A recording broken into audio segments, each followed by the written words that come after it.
Oke, kembali lagi bersama saya di Mobil A dan kali ini saya ada informasi terbaru untuk para pemirsa semua. Rupanya hari ini pemirsa ya, mundurnya Airlangga sebagai Ketua Umum Golkar ya, sebagai Ketua Umum Golkar itu sudah bocor. Seperti apa kronologi dan penjelasan terkait dengan mundurnya Airlangga? Nah, tapi sebelum ke pembahasannya, coba dibaca dulu pemirsa terkait dengan konten Bang Rocky Gerung ya, ini yang terbaru. Ini sangat lucu sekali pemirsa. Ini adalah penggiringan opini biar masyarakat itu apa ya, seakan-akan itu benci terhadap Pak Jokowi. Coba, ya kan, ya kan? Ini adalah penggiringan opini yang tidak bisa dipertanggungjawabkan. Ini cuma hanya bagian dari narasi Pak Rocky Gerung saja.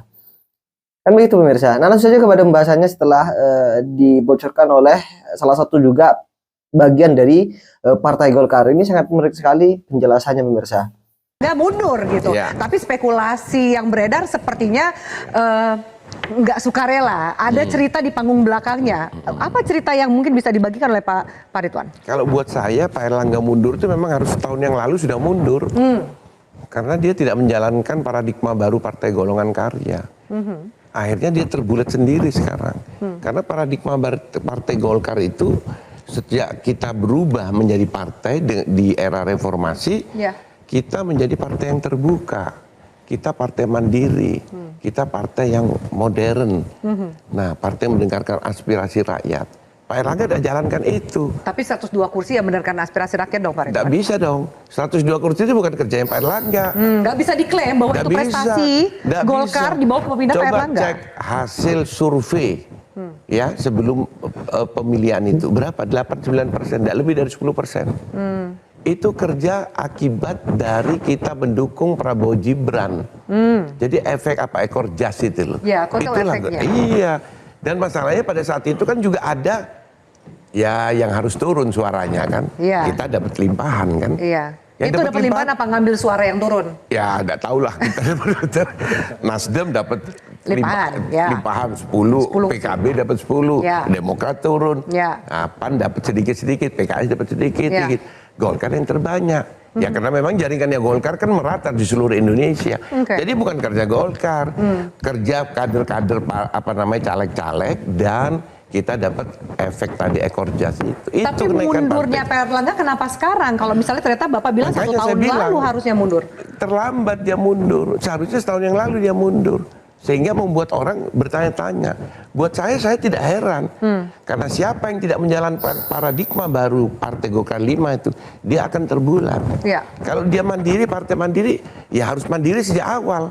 Saya itu bulan Juli 2023 datang ke ruangannya Pak Erlangga di kantor Menko, diterima jam 5 sore. Saya bilang ini paradigma baru Golkar, Anda harus maju. Di Dewan Pakar kita sudah rapat, bikin surat resmi. Harus maju poros keempat, Erlangga, poros keempatnya. Kalau kita kalah karena hasil elektabilitas Erlangga kecil, tidak ada masalah. Masuk putaran kedua, barulah kita mendukung Prabowo Gibran. Tapi nggak berani. Jadi ini ada kaitan dengan Pilpres dan mungkin Pileg yang kemarin berjalan. Ini ada, saya bilang kan, ini satu kesatuan, tidak bisa dipotong-potong. Gitu loh. Dan ini kalau dibilang tadi di TV, dibilang bahwa ada sesuatu, tidak ada. Ini kesalahan Pak Erlangga sendiri. Kita pernah mengalami itu tahun 2000 berapa? 2004. Pada saat itu bisa menang. Karena apa? Akbar Tanjung udah dipolitisasi kan? Hukum kan? Tapi dia komit, dia menjalankan paradigma baru. Dia mandiri. Dia tidak tergantung dengan siapa kekuasaan pada waktu itu. Dilawan namanya proses hukum. Kita menang akhirnya. Dan menang pemilu di 2004. Erlangga gak berani. Jadi ini kalau kemudian ada spekulasi bahwa digusur atau dikondisikan termasuk menggunakan orang-orang dalam yang juga mengincar kursi ketum? Enggak lah, enggak ada yang mau ngincar kursi ketum. Ada periodisasinya. Banyak Pak yang mau ngincar kursi ketum. Iya, tapi tunggu periodisasinya. Tunggu periodisasinya kan. Iya. Oke, baik. Saya akan tanyakan tanggapan dari Mas Henry Satrio. Tanggapan Anda bagaimana ini kalau dengar dari Pak Ridwan tadi mengatakan, oh ini sukarelanya dari Erlangga ya, bahwa harusnya dari tahun lalu mundurnya. Tapi spekulasi yang berkembang, liputan media, sepertinya nggak sukarela gitu Bang Hensat. Ya karena sebelum-sebelumnya kan saya bacain satu-satunya ya. Sebelum Pak Erlangga mundur, tiba-tiba kita mendapatkan potongan video dari Pak Luhut bin Sarpanjaitan yang mendukung Erlangga dan berpesan supaya tetap solid gitu ya. kan kita mulai bertanya-tanya itu kenapa kemudian tiba-tiba LBP ngirim Bikin video itu ya foto kan? ini apa video-video Pesannya ini Munasnya gitu. tetap Desember loh. Iya, Ya. nah, itu kan tidak ada angin tidak ada hujan. Iya. Nah terus kemudian sebetulnya yang membuat kehebohan ini adalah unsur urgent yang ditampilkan oleh Erlangga Hartarto, disampaikan hari Minggu dan dikatakan bahwa berlaku dari malam Sabtu. Minggu gitu ya, Sabtu malam Minggu gitu Iya. ya. Kenapa saya katakan ini urgentnya yang ditampilkan? Kan dia sebetulnya bisa saja menunggu di hari Senin, gitu ya, di hari kerja. Tapi kemudian dia memaksakan untuk menyampaikan itu segera. Dan kemudian banyak sekali kata-kata yang memang memicu kontroversi dan akhirnya masuk di panggung demokrasi Metro TV. Ini programnya Metro TV semua tuh ya.